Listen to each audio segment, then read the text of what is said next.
Charlotte, qui va gagner l'Open d'Australie 2021 chez les hommes et pourquoi Novak Djokovic? Non. Ah non, non, on peut pas commencer comme ça, là, c'est pas possible. Pourquoi Novak Djokovic? Non, non.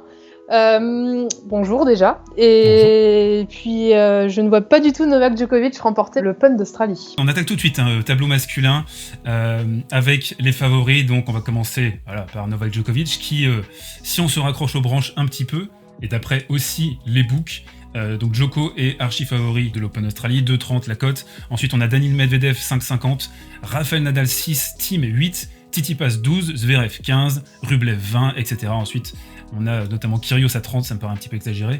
Mais voilà les cotes en gros, donc on a quand même un Novak Djokovic qui est attendu, au moins on va dire dans les derniers tours, finales potentiellement.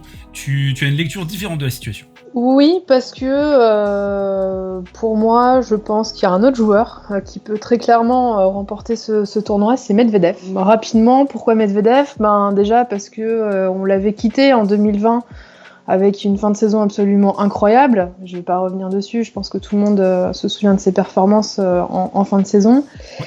Et puis, il a fait de très bons matchs là lors de l'ATP Cup. Donc, pour moi, clairement, c'est un des favoris. Alors, évidemment, Djokovic reste le grand favori.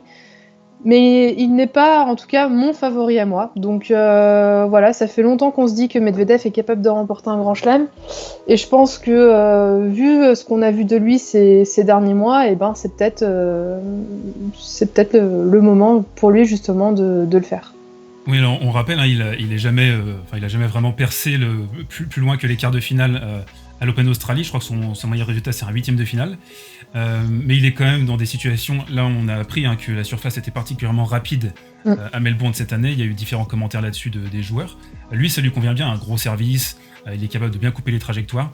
Je pense aussi qu'il risque de tirer les marrons du feu, mais il est dans une partie de tableau avec quelques adversaires potentiels assez robustes. Donc notamment, alors dans les projections, c'est amusant, dans les 8e de finale, j'ai vu Medvedev contre Goffin, mais à mon avis, la dépouille de Goffin n'ira pas en 8e de finale. Mais c'est surtout le quart de finale contre Rublev, qui est un remake du quart à l'US Open 2020, qui serait un premier test pour Daniil. Mais je voudrais revenir sur Djokovic, si tu veux, quelques instants.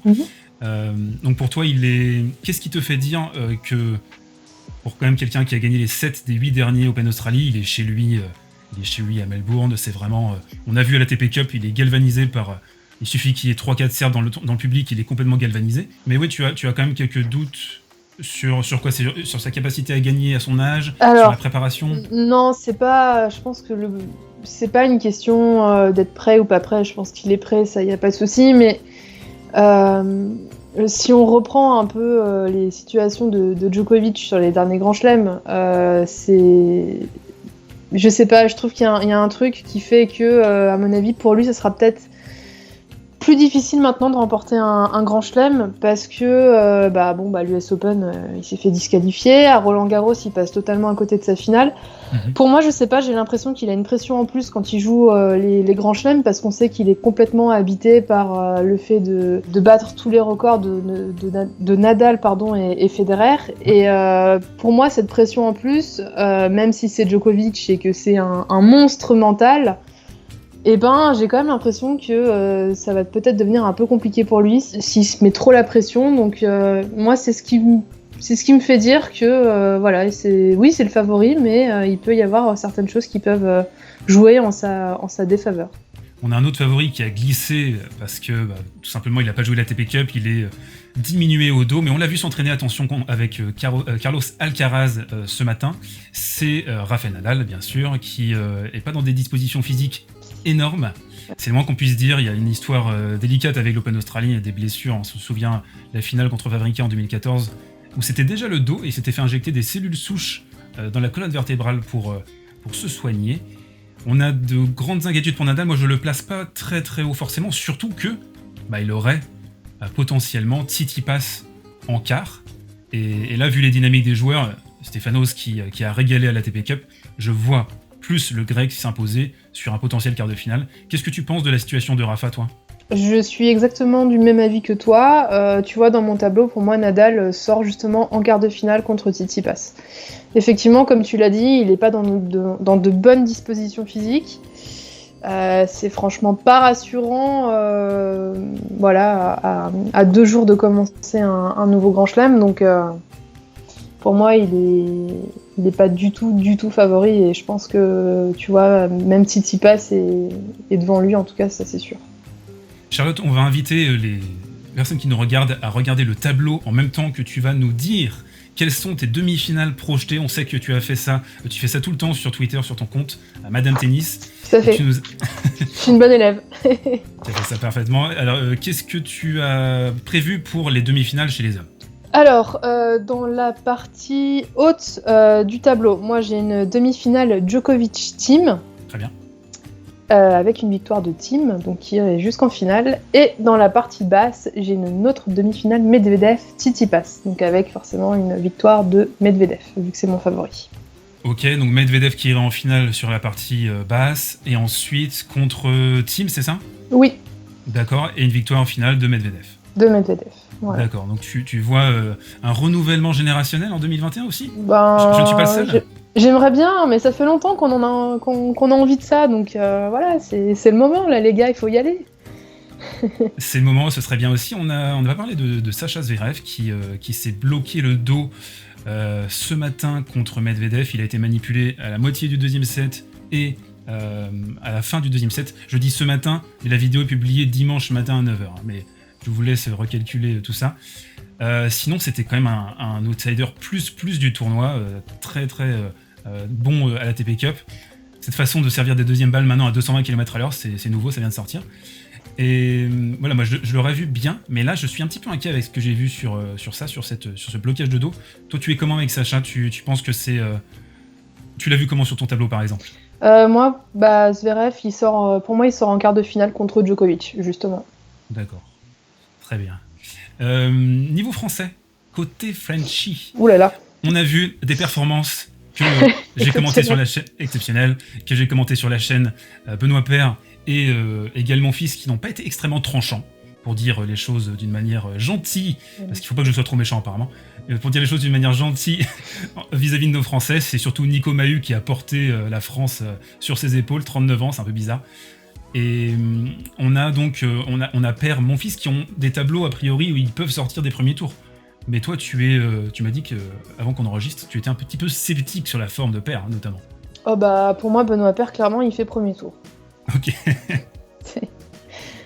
Clairement, vu ce qu'on a vu ces derniers jours, c'était une catastrophe, quoi. J'ai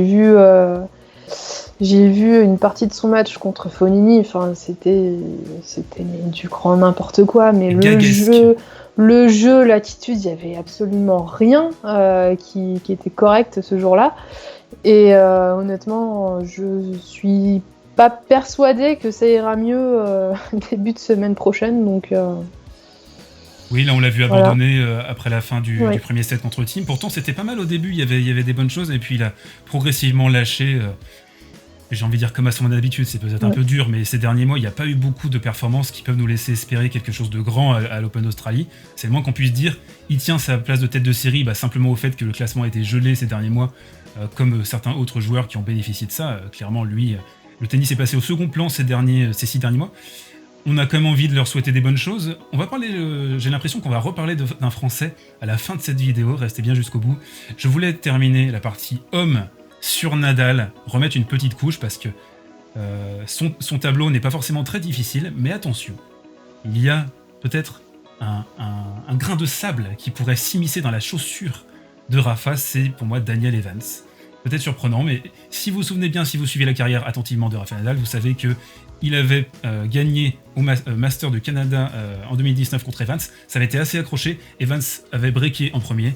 Et je pense que Evans, il peut faire dégoupiller certains joueurs, pas forcément Nadal qui est très carré, mais certains joueurs, Koric notamment cette semaine, qui a complètement craqué sur sa balle de match. Pour moi, ce serait le premier test de cette partie de tableau, mais sinon, je le vois pas passer contre Tsitsipas. Je sais pas ce que vous en pensez dans les commentaires, peut-être que vous êtes beaucoup plus positif que nous sur Rafa, est-ce qu'il va réussir à trouver des solutions ? Mais voilà, je suis légèrement inquiet pour le taureau de Manacor. On fait un petit point sur les premiers tours parce qu'il y a des affiches assez intéressantes, je trouve, notamment, forcément, ça a été beaucoup commenté ces dernières heures, le Sinner Chapeau, dès lundi. Tu nous as mis qui en vainqueur de ce match ? Petite pièce sur Sinner. C'est dur, hein ? Alors, il y a un facteur important, c'est que Sinner va beaucoup enchaîner. Il a joué plus de 3 heures contre Khachanov. Il va faire une finale la dimanche à 14h. Il va falloir rejouer en night session contre Chapeau. Donc, l'enchaînement pour un, entre guillemets, gamin quand même de 19 ans, ça peut être particulièrement compliqué. Et Chapeau est pas mal aussi, donc ça va vraiment être un match popcorn. On a peut-être un autre match intéressant du premier tour que j'ai noté, c'est Pospisil-Medvedev. Alors on voit Medvedev aller loin, tous les deux, mais Pospisil c'est un drôle de poil à gratter aussi dans le tableau masculin. On l'a vu s'entraîner, je regarde ses stories Instagram, à mes heures perdues. Et on l'a vu beaucoup s'entraîner dans sa chambre, fracasser son matelas aussi. Et voilà, ça pourrait être un premier tour assez délicat. J'ai noté aussi Goffin-Popirine avec une défaite du GOAT belge. Désolé pour nos amis belges, mais à mon avis, Goffin, ça passe pas le premier tour. Tu as juste oublié une rencontre, si je peux me permettre, dans le tableau masculin qui est pas mal, c'est Silic-Dimitrov. Ah oui, exact. On a vu Dimitrov un peu craquer contre Corentin Moutet. C'était quoi ? C'était il y a 2 jours maintenant. Moutet bien accrocheur, j'ai bien aimé ce qu'il nous a fait. Et là, Dimitrov, du coup, s'est mis un burger. Encore une fois, je vous invite à suivre les stories Instagram des joueurs, vous avez des petites insights sympathiques. Ok pour le Dimitrov Silic, on va dire des vieilles gloires, quoi. Silic, ancien finaliste, mais qui a un peu perdu son tennis ces derniers temps, qui glisse au classement. Dimitrov, pareil, il a toujours du mal à être constant. Donc c'est un premier tour intéressant à suivre quand même, je pense, pour les fans de tennis. Charlotte, on va basculer immédiatement sur le tableau féminin. Et je vais montrer donc, je prépare ça, tac, en direct, les favorites du tableau féminin. On a Naomi Osaka à 6, Ashley Barty à 7, Simona Halep à 10, Williams, Muguruza pareil, nous sommes à 10, Sabalenka à 12, Swiatek à 15, Andrescu à 15. Je trouve que c'est peut-être un petit peu élevé pour une joueuse qui n'a pas joué de l'année dernière et qui n'a même pas fait le tournoi préparatoire pour cette Open Australie. Ensuite, on a Kenin à 15 et Azarenka, Kvitova, Pliskova, Brady, Svitolina, etc., etc. Ouais, donc là, en fait, tu viens de citer la moitié du tableau féminin. c'est un peu ça. En fait, l'idée, c'est que, comme toujours, dans le tableau féminin, il y a un grand nivellement de valeur. Il y a beaucoup de joueuses qui peuvent gagner ce tournoi. Dans ton tableau magique, Charlotte, qui vois-tu en demi-finale dans le dernier carré ? En demi-finale ? Alors, écoute, honnêtement, quand j'ai fait mon tableau, j'avais plusieurs scénarios en tête, parce que c'est vachement compliqué à faire quand même, le tableau féminin, bon, comme d'habitude, tu me diras. J'ai quand même tranché, donc en demi-finale, dans la partie haute du tableau, j'ai mis Barty contre Azarenka, et dans la partie basse, Osaka contre Halep. Très bien. Voilà. On note que la partie basse du tableau, elle est ouf. Il y a une densité de joueuses, il y a Muguruza, il y a Swiatek, il y a Halep, il y a Kvitova, il y a Osaka, il y a Williams. C'est pour sortir de cette partie-là, ça va être la guerre, ça va être difficile. Et du coup, Barty qui est un petit peu isolé dans la partie haute. Après les demi-finales, tu verrais qui, toi, s'imposer Alors du coup, moi je vois une finale Barty-Osaka avec une victoire de Osaka. Moi je mettrais plutôt une pièce sur Barty, je sais pas pourquoi. Première finale peut-être, parce qu'elle a fait qu'une demi. C'est délicat après pour Barty parce qu'elle revient aussi à la compétition. Alors certes, elle joue bien cette semaine, mais va falloir quand même enchaîner. Oui. Point d'interrogation. Enfin pour moi, on n'a peut-être pas assez de repères justement sur Barty. Donc tu vois, je l'ai quand même mise en finale, mais je suis pas hyper sereine quand même sur ce scénario-là. Donc bon. Quelque chose qu'on a oublié de noter depuis le début de la vidéo, c'est qu'on est dans des conditions extrêmement particulières cette année à l'Open Australie. On a eu la quarantaine, hard quarantaine pour certains joueurs et joueuses qui ont dû rester 15 jours confinés dans leur chambre à faire des petits exercices. Donc c'est une lecture difficile. Déjà l'Open Australie, par essence, c'est un tournoi qui est difficile à pronostiquer parce que on est dans l'inconnu, il n'y a pas forcément eu beaucoup de tournois avant. Mais là, en plus, avec cette quarantaine, c'est assez difficile à lire. Du coup, moi personnellement, j'ai plus tendance à me raccrocher aux joueurs et aux joueuses qui ont des grosses références, qui sont solides d'une manière générale. C'est dur d'aller voir une grosse surprise du coup. Franchement, ouais, c'est compliqué. Alors, il y en a une qui est aussi très très en forme cette semaine, c'est Muguruza. Et tu vois, bon, pour moi, Attends, hop, je reprends mon tableau. Pour moi, Muguruza, tu vois, ça fait 8ème de finale, mais contre Osaka, justement. Okay. Mais, tu vois, à mon avis, je pense qu'il va falloir surveiller l'Espagnol. Enfin, il y a énormément de joueuses, de toute façon, à surveiller, mais ouais, c'est assez compliqué, d'autant plus qu'effectivement, comme tu viens d'expliquer, ce sont des conditions pas habituelles. Donc, en plus, il y a des joueuses qui ont eu une quarantaine stricte, qui n'ont pas pu trop jouer, donc c'est un peu l'inconnu. A contrario, est-ce que tu vois une joueuse qui serait parmi les favoris que j'ai cités, mais qui perdrait assez tôt? Est-ce que tu as projeté ça dans ton tableau? Pas spécialement. Alors, si, Swiatek. Tu as rapidement parlé de Swiatek. Pour moi, elle sort en 8ème contre Alep. Après, bon, il y a toujours l'inconnu vis-à-vis de Serena Williams, même si elle semble en forme. Mais Serena Williams, est-ce qu'elle va réussir à enchaîner ? Physiquement, moi j'ai un peu peur qu'elle atteigne vite ses limites. Après, voilà, je pense qu'il y a quelques joueuses à surveiller. Il y a Mertens qui est en finale là, cette semaine, qui peut, je pense, embêter Barty justement en quart, si elle arrive jusqu'en quart. Carolina Pliskova... c'est toujours un peu compliqué avec elle parce qu'en Grand Chelem, elle n'arrive pas trop à faire de bonnes perfs. Par contre, on n'a pas parlé de Sofia Kenin, qui est quand même la tenante du titre. Alors pour moi, Kenin, vu ce qu'elle a montré depuis le début de la saison, c'est compliqué. Je trouve que c'est pas top là ce qu'elle fait, Sofia. Donc tu vois, Kenin, elle par contre, je la vois perdre très tôt et même dès le 3e tour. Elle est à 15, hein, je remontre le tableau rapidement. Elle est à 15 sur les pronostics, donc elle est pas dans le gratin de tête, hein, clairement. Il y a même Andreescu qui est à égalité, alors que ouais, c'est quand même assez surprenant. Est-ce qu'on peut parler de Bianca justement? Attends, non, en fait, j'arrête tout. On en reparlera à la fin de cette vidéo. Je vais vous donner mes vainqueurs pour les deux tableaux. Donc pour moi, Barty s'impose à domicile devant un public en délire. On a envie de revoir des tribunes pleines. Ça fait plaisir d'avoir pu revoir certaines images de spectacle. On avait perdu l'habitude. Ouais, on avait perdu l'habitude, les joueurs aussi, je pense. Ouais. Donc voilà, Barty, pour moi, va s'imposer. Et chez les garçons, c'est très très difficile. J'ai hâte de savoir. Je ne vois pas de Big Two gagner ce tournoi. Djokovic, ni Djokovic, ni Nadal. J'ai envie de mettre une petite pièce sur Tsitsipas.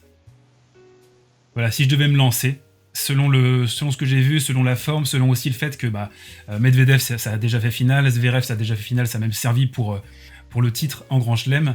Et je pense que c'est l'heure de Tsitsipas. J'ai l'impression qu'il a bien travaillé, il y a eu des bonnes choses à la ATP Cup. Il a un tableau, même s'il va y avoir du Berrettini, il va y avoir du Nadal, mais est-ce qu'il va vraiment les jouer? Parce qu'on sait qu'il peut se passer pas mal de choses avant, parce qu'on a toujours les quarts projetés, mais il se passe toujours des petites surprises avant ça. Stefanos pour moi, voilà, j'ai envie d'y croire à Stefanos pour remporter ce tournoi. Peut-être que vous n'êtes pas d'accord dans les commentaires, mais là vous pouvez laisser forcément des messages. C'est le cœur ou la raison qui parle là?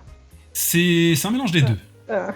C'est un mélange des deux, et je pense aussi qu'il y a, dans le tennis, il y a des histoires de timing aussi, et du public. Lui, il adore ça, il est galvanisé par ça, il a déclaré très récemment dans un podcast avec Ben Rothenberg.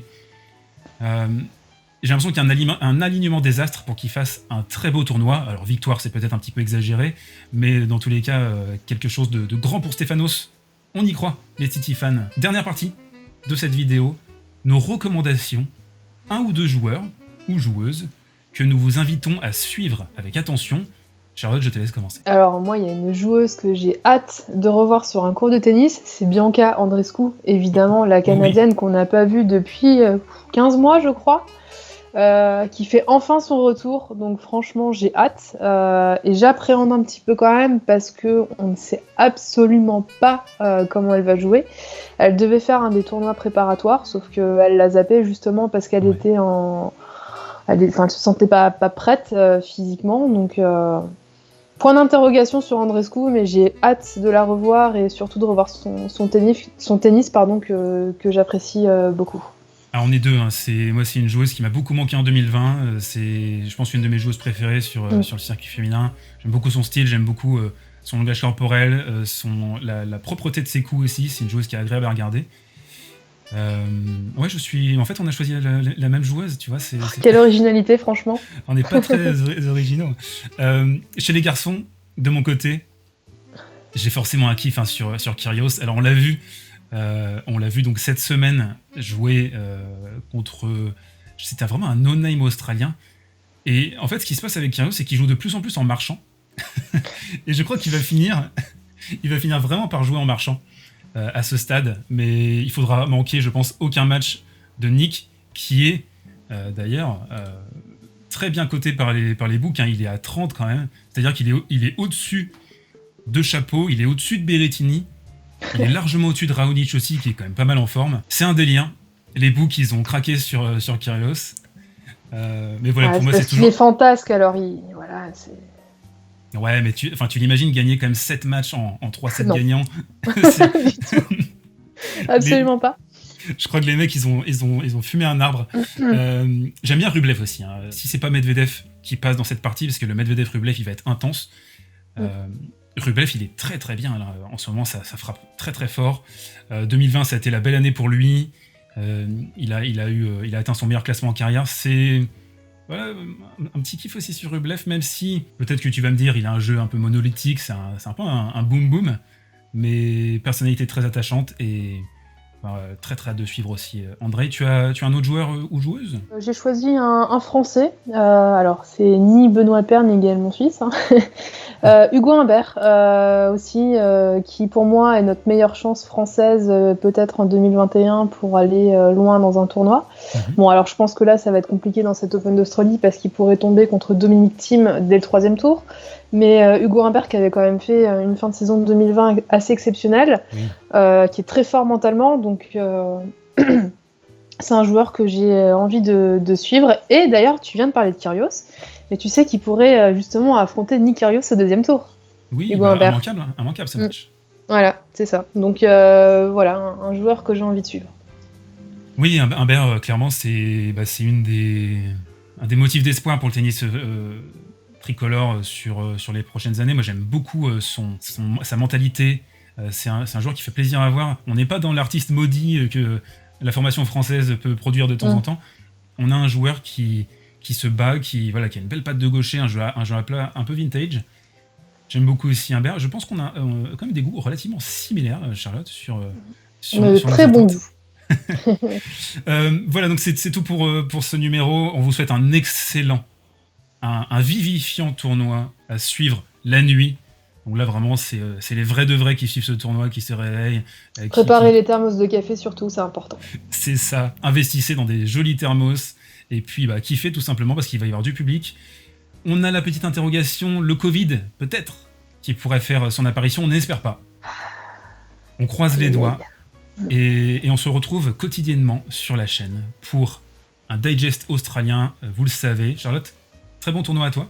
Toi aussi, profitez bien, et surtout, enjoy. Ciao, ciao.